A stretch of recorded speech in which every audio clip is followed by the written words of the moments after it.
저 말인가요? 내 이름은 종타쿠 오덕이죠. 우리 종덕이 여러분, 오늘 하루는 어떠셨나요? 오늘은 인기 애니메이션 귀멸의 칼날에 잠깐 나왔거나 나오지 않았던 숨겨진 강자들에 대해서 이야기를 해보겠습니다. 이 영상에는 원작의 스포일러와 개인적인 견해가 있으니 그 점 유의하시길 바랍니다. 大丈夫ですか? 그럼 시작해볼까요? 이 작품은 빠른 전개를 위해서인지 작가의 역량 부족인지 생략이 되거나 대우가 아주 형편없었던 캐릭터들이 많았죠. 분명 뭔가 있을 법한 인물인데 제대로 된 활약이 나오지 않았던 경우도 많았고, 그렇게 이 캐릭터가 제대로 나왔으면 얼마나 강했을지 궁금한 부분이 많았습니다. 첫 번째로는 화주 카나에입니다. 카나에는 코초 자매 중 언니로 어릴 적에 부모를 혈기에 잃고 자신들도 위기에 처했을 때 암주 교메이에게 구원을 받게 되었습니다. 그 임팩트에 자신들도 교메이처럼 강한 검사? 교메이가 검사?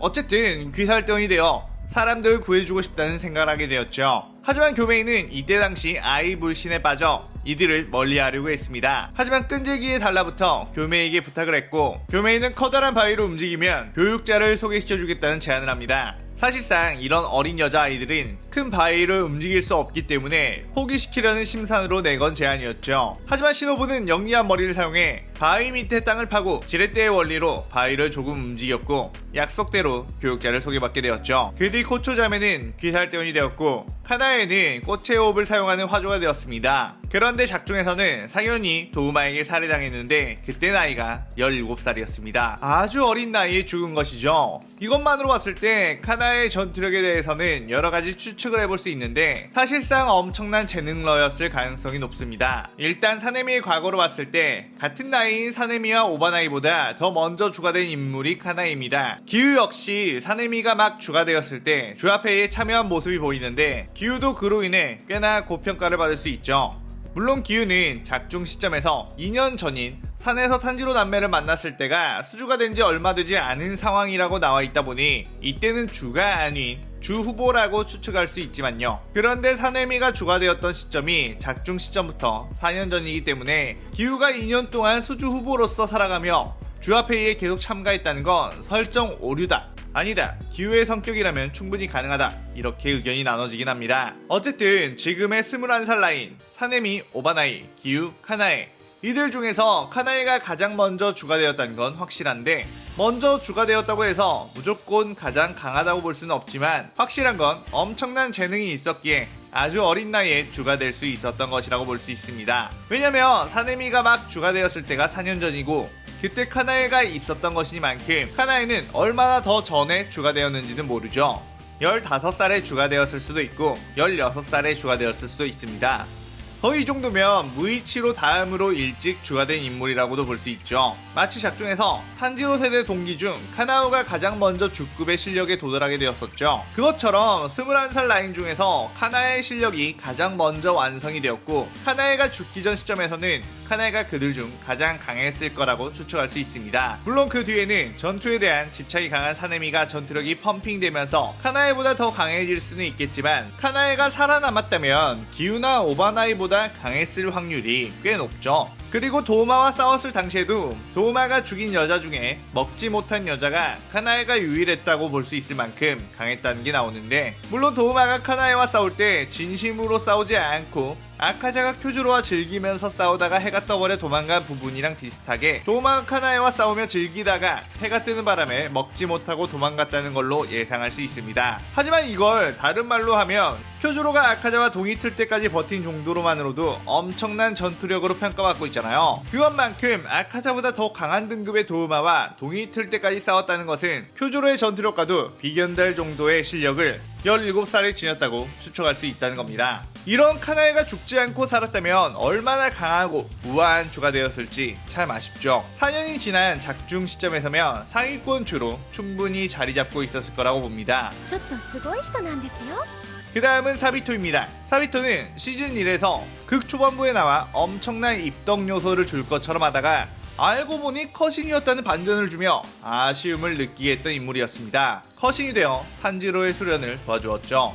그런 사비토는 알고 보니 엄청난 재능러였다는 묘사가 있는데, 기우의 회상을 통해 또 한 번 등장한 사비토는 자신보다 수주가 되었어야 할 인물이었다고 기우가 말합니다. 기우와 사비토는 우로코다키의 제자였고 절친이었는데 사비토의 재능은 기우보다 훨씬 뛰어났으며 기우가 의지하고 있던 인물이었죠. 개떡같은 선별 시험에서 혼자 양악을 하면서 혈기들을 싹 다 죽여버렸는데 너무 많이 칼을 혹사시켜 부러지는 바람에 손도깨비에게 살해당하고 말았죠. 만약에 이때 죽지 않았다면 확실하게 엄청난 성장력을 보여줬을 인물입니다. 사비토 역시 21살 라인에 들어가 사비토, 카나에, 기우, 오바나이, 사네미 이렇게 5인방이 되었을 거고 이 5인방 중에 가장 강했을 확률이 높은 인물이었죠. 다음번에 이 5인방이 주인공이었을 때의 시나리오를 써볼게요. 어쨌든 사비토는 재능 설정은 엄청나게 많이 해놓고 발현도 하기 전에 죽여버린 귀칼 최대의 피해자 중 한 명이 아닌가 싶죠.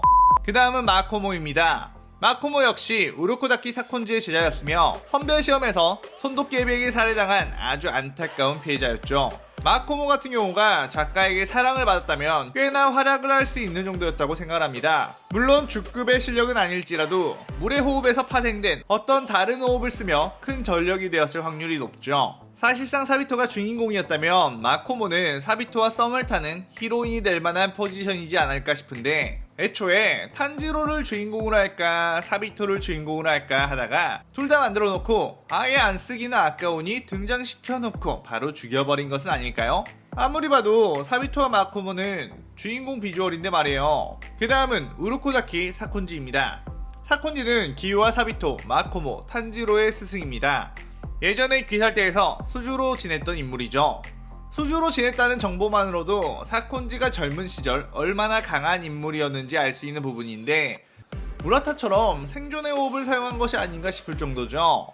주 출신들은 대부분 전투에서 일찍 전사하거나 귀살대 일을 하면서 쌓인 상처들로 인해 단명하거나 했습니다. 하지만 우루코다키는 딱히 몸의 부상으로 인한 장애는 없는 것으로 보이며 끊임없이 후학을 양성하고 있었죠. 방어에 특화된 물의 호흡을 썼으니 이렇게 살아남은 것이 아니냐라는 말이 많은데 물론 그것도 어느 정도 일리가 있지만 아무리 물의 호흡을 쓴다고 해도 경지에 오른 수준이 아니면 혈계에 큰 부상을 입을 확률이 높습니다. 사콘지의 젊은 시절의 전투력은 물의 호흡 새로운 형을 만들어낸 기우보다는 물론 약할 가능성이 있지만 그래도 다른 형태의 기술은 엇비슷한 수준이 될 것이니만큼 아주 강했을 것이라고 생각됩니다. 솔직히 보통 소년 만화에서는 스승의 포지션이 있는 사람들은 최종 후면쯤에 갑툭튀에서 엄청난 활약으로 도와주는 경우가 많거든요. 저는 사콘지 역시 그럴 거라고 생각을 했습니다. 주들이 무잔에 의해 하나둘씩 리타이어 되고 위기 상황을 맞을 때 큰 도움을 주지 않을까? 하지만 작중에서는 네즈코가 뛰쳐나가는 걸 지켜보며 당황하는 걸로 끝났죠. 왕년이었으면 충분히 잡았으려나요? 그 다음은 쿠아지마 지고로입니다. 지고로는 카이가쿠와 제인치의 스승으로 과거의 귀살대 명주로서 엄청난 활약을 했다는 것으로 추측할 수 있는데 그 이후로는 35살의 전투에서 한쪽 다리를 잃었다고 하는 것을 보면 얼마나 귀살대 주로서 오랜 활동을 해왔는지를 알 수 있습니다. 보통 귀살대 입대를 18살쯤 한다고 했을 때 죽지 않고 15년 이상을 활동한다는 것만으로도 엄청난 실력자였을 게 뻔하죠. 또한 작중에서 나온 사람 중엔 번개의 호흡 모든 형을 쓸 수 있는 유일한 사람이었죠. 6개의 형이 있는 번개의 호흡. 초반 제니치는 1형밖에 쓰지 못했고 카이가쿠는 1형을 제외한 모든 형을 썼으니 말이에요. 6개의 형 모두를 쓸 수 있던 지고로의 전성기는 어떤 강함을 가지고 있었을지 궁금하네요. 전성기 시점에서 지금의 귀살대에 들어온다면 쿄주로나 사네미에 버금가는 실력자거나 그 이상이 될 수 있었다고 생각이 됩니다. 그 다음은 렌고쿠 신주로입니다. 렌고쿠 신주로는 전 염주로서 오랜 기간 동안 주로 활동해온 인물입니다.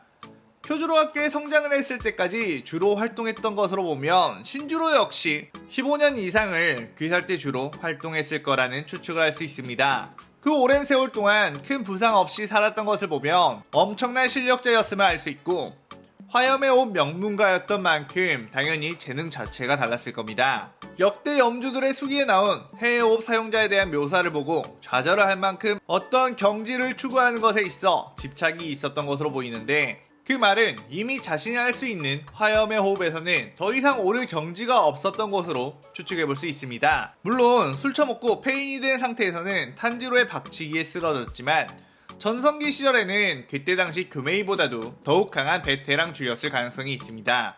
지금 귀살대에서 가장 강한 자신이 이 정도밖에 안 되는데 해외호흡 검사는 얼마나 더 강한 거야 하면서 좌절했겠죠. 만약 자신이 긍지를 잃지 않고 꾸준히 단련했으면 귀살대 주중 전설적인 인물이 되었을 겁니다. 그 다음은 카마도 탄지로입니다. 탄지로는 탄지로의 아빠로 사실상 요리이치 다음으로 세계관 설정 붕괴급의 사기 재능을 가지고 태어났습니다. 요리이치처럼 반점을 달고 태어났으며 해외호흡을 쓰며 내비치는 세계를 쓸 수 있었죠. 이런 탄지로가 산속에서 태어나 숫쟁이를 하지 않고 도시에서 태어나 검수를 단련했다면 그냥 제2의 요리이치가 되었을 겁니다. 확실한 건 탄지로보다도 훨씬 재능이 많았으니만큼 검을 잡고 귀살대가 되면 단연 최강의 실력자로 올라가며 다른 주들에게도 반점을 전파할 수 있었겠죠. 탄지로의 어린 시절 기억에나 병약한 아버지로 보였지 반점 때문에 죽을 때가 되어 그랬을지도 모르고 탄지로 나이 때는 아주 건강했을 수도 있었을 겁니다. 탄지로와 귀살대원이 되었다면 신주로와 교메이 이렇게 마주칠 수 있었을 텐데 이 세 명이 반점 발현하고 내비친 세계를 깨닫는다면 그리고 사기급 재능을 받은 탄지로가 혁도까지 발현했다면 무잔퇴치까지도 충분히 가능했을 거라고 봅니다. 탄지로가 주인공이었을 때의 영상을 따로 만들어놨으니 아직 안 보신 분은 추천드리고요. 그 다음은 미치카츠 요리이치의 아빠입니다. 몇몇 분들이 궁금해하시는 부분인데 아니 도대체 미치카츠랑 요리이치를 낳은 아빠면 절대 일반인은 아니지 않지 않았을까? 뼈대 있는 무사 집안이었다는 것을 보면 요리이치의 아빠 또한 꽤나 실력 있는 무사였을 거고 요리이치 정도의 사기급 능력은 없었더라도 미치카츠의 실력 정도는 충분히 가지고 있지 않았을까 생각이 됩니다. 비록 인성은 좋지 않은 사람이었지만 그 시대 무사들 중에 최상위 티어였겠죠. 그 다음은 코유키의 아빠인 케이조입니다. 케이조는 아카자의 인간 시절에 나왔던 인물인데 어릴 적부터 엄청난 격투 재능으로 사고를 치고 다니던 하쿠지를 쉽게 참교육을 시키고 하쿠지를 데려와 제자로 삼았습니다. 그 마을에 있는 모든 도장 사람들이 덤벼도 이기지 못할 수준이었고 아카자의 대부분의 기술이 케이조에게 배웠던 기술이니만큼 맨손 싸움에서는 인간계의 최상위 티어로 설정되어 있는 것으로 보입니다. 이런 케이조가 귀살대원이 되었다면 100% 주가 되었을 확률이 높겠죠. 일륜도와 같은 재질로 된 너클이나 건틀렛을 끼고 혈귀들을 다 뚝까 패고 다녔을 거라고 봅니다. 기술이 아주 뛰어난 수준이었던 만큼 교메이와 비벼볼 수 있는 전투력이었지 않았을까요? 그 다음은 텐겐의 아빠 동생입니다. 유서 깊은 시노비 가문이었으니만큼 텐겐의 아빠와 남동생의 실력 역시 엄청났을 거라고 생각됩니다. 닌자는 귀살대와는 또 다른 조직이며 전투 스타일이 있기 때문에 대인전에서는 귀살대보다도 강할 수 있다는 추측을 해볼 수 있죠. 왜냐하면 닌자는 사륜안이나 인수를 쓸 수 있잖아요. 구미를 불러올 수도 있고요. 이 세계관이 아니던가? 어쨌든 텐겐이 피지컬이 아빠를 닮았다면 아빠의 전투력도 충분히 일반인의 범주를 넘어섰을 것이고 귀살 닌자가 되었다면 아주 큰 활약을 했을 것으로 보입니다. 그리고 작중에서는 나오지 않았지만 모든 호흡의 교육자들이 있었을 거 아니에요. 호초자매의 교육자, 오바나의 교육자, 무이치로의 교육자, 사네미의 교육자, 교메의 교육자 이런 사람들의 전투력도 굉장히 궁금한 부분이 있습니다. 자, 오늘은 이렇게 숨겨진 강자들, 활약할 수 있었지만 작가에게 사랑을 받지 못해 활약하지 못했던 인물들을 이야기해봤습니다. 이 인물들 말고도 다른 숨겨진 강자들이 있는 것 같다고 생각된다면 댓글로 남겨주시기 바랍니다. 그리고 오늘 영상에서 나온 인물들이 작가에게 사랑을 받았다면 얼마나 강해졌을 것 같은지도 댓글로 남겨주세요. 오늘의 오덕일기는 이것으로 마칠게요. 영상 즐겁게 보셨다면 구독, 좋아요, 알림 설정 누르는 거 잊지 마시고요. 여기까지 보신 분들 항상 건강하고 행복하시길 바랍니다. 그럼 오늘은 이만. 사요나라.さようなら。